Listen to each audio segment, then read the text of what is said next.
Let's all welcome Senator Loren Legarda.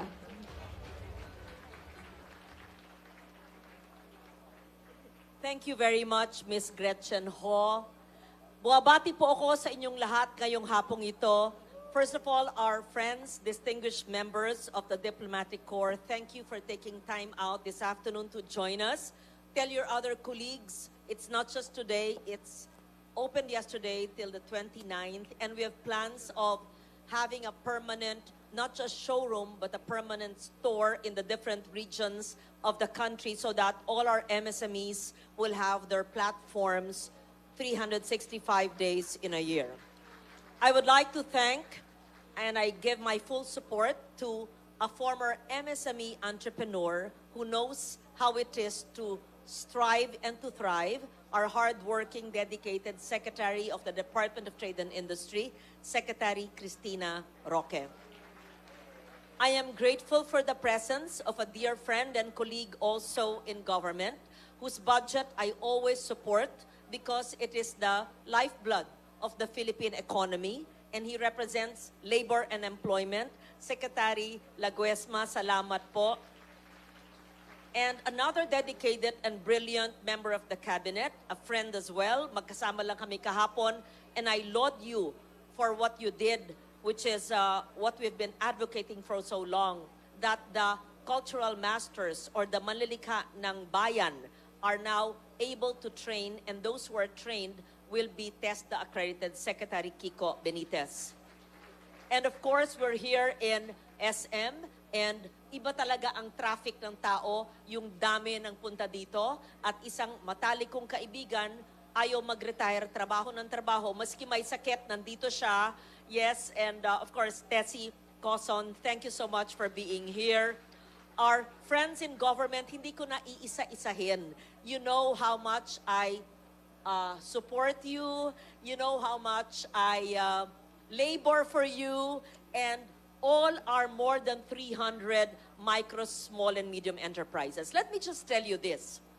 When you visit each and every booth, they represent the hands that toil. They represent the brains and the creativity that imagine. They represent the soul of the community, where it was founded, where it thrives. They represent the people who are paid daily wages. They represent the dreams and aspirations of the little barangay up in the highlands in the Cordillera, or a little town in the waters of Tawi-Tawi, or a nature village in my province of Antique. Each and every micro-enterprise present here today have been supported by government. When we read all the negativity and all the bad news, but here in this National Arts and Crafts Fair today, it is all good news. You feel the energy, you feel the soul of the Filipino, and you will see how wealthy the Filipino nation truly is.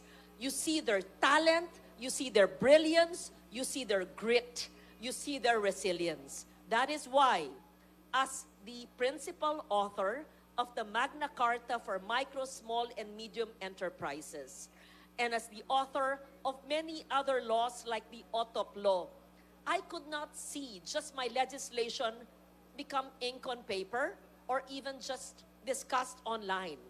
I had to make sure that they are actually helped by giving them financial support, by giving them tools and equipment, by giving them marketing support, by giving them training even in accountancy and financial literacy, even by bringing them abroad, including the Ambiente Fair and some fairs in different parts of the world.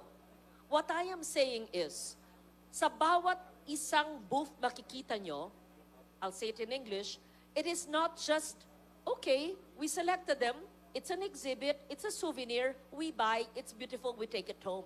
No.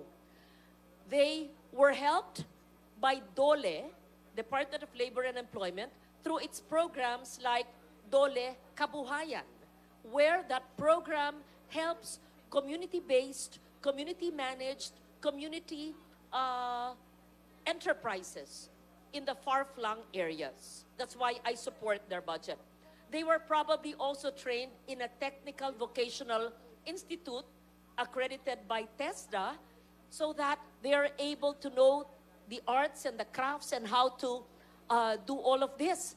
They were probably even helped and supported to improve their design by the Design Center of the Philippines.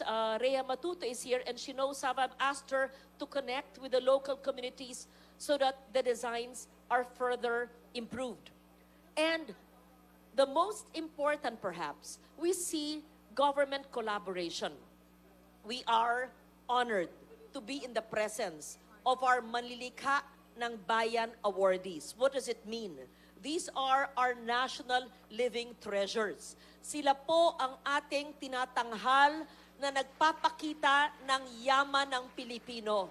They are the wealth of the Filipino nation. Rosie Sula just came from the Frankfurt Book Fair where she opened it with a beautiful chant. Salamat po, Ma'am Rosie, sa inyong pagtanghal, pagpunta sa Frankfurter Buchmesse at nandito na naman tayo naman sa National Arts and Crafts Fair.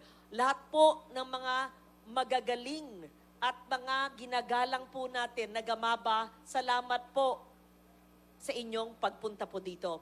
When you visit the booths, please look for the Gamaba booths. Thank you so much, National Arts and Crafts Fair and the NCCA, because the collaborative effort of the DTI and the NCCA. There is a program in the NCCA that gives continuous support for the Gamaba awardees who have passed on so that the people they mentor are given the support as well. There's another program which I've been supporting for a long, long time. And those in NCCA will say that, naku ma'am, kung hindi po nyo binigyan ng pondo at talagang kinakarir ang pagtulong, namatay na po ang tradisyon. I'll say it in English.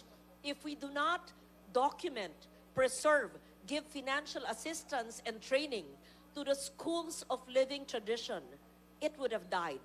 We have over 400 SLTs. Many are endangered, many are dead, but many are thriving because of the NCCA's support for SLTs. And soon, this will be legislated so that there will be institutionalized support.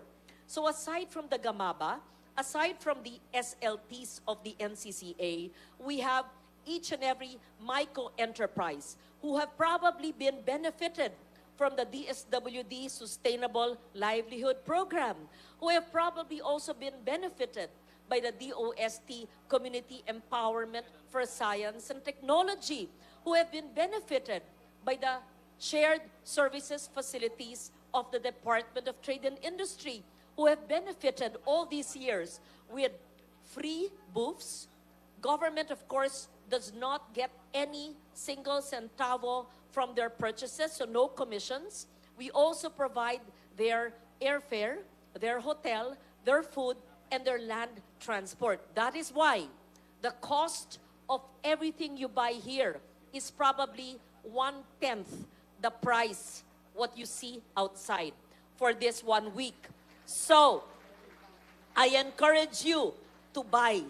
And all of those in the booths, pag sinabi ng ubos, out of stock, huwag kayong papayag.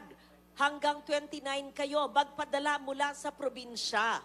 So, it was Secretary Roque who mentioned that something you can buy here for 2,000, it's probably 20,000 outside. So, please buy your Christmas gifts, buy your birthday gifts, i-wipe out ninyo. And I have to appeal. Huwag po tayong tumawad. Kasi po, oo, when I say huwag tumawad, let's not ask for a discount. Let's not ask for a discount with the hands that toil, with the brilliance and talent of the Filipino. Because I assure you, they are not overpriced. Like what's happening now in some government investigations. These MSMEs, the materials. In fact, when I go to them in the barangay, I say, why is it so cheap? I will teach you financial literacy so you can increase. And I can vouch from head to foot, whatever I wear, love local, support local. And my life has been dedicated since my teenage years, which was a long, long time ago. I go to the barangay, I go to the bundocks, I go to small areas where there's no livelihood. People have no jobs.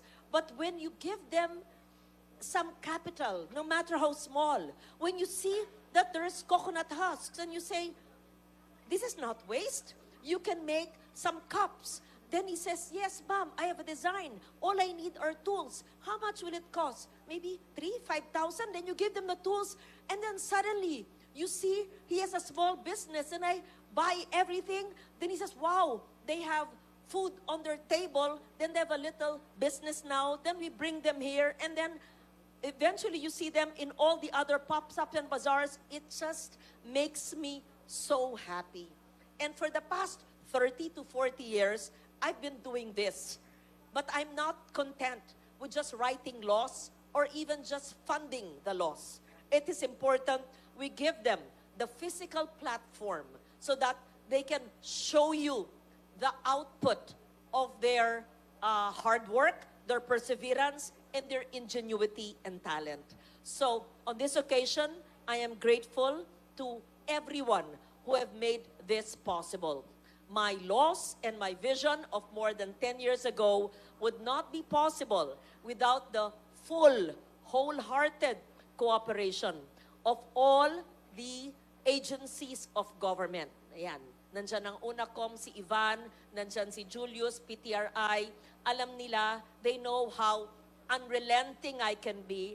They know how kulit I can be. Hindi naman siguro masungit. Pero they know how I'm like a Rottweiler, like I won't give up until it's done. And I don't do it for myself. And we see all the stories.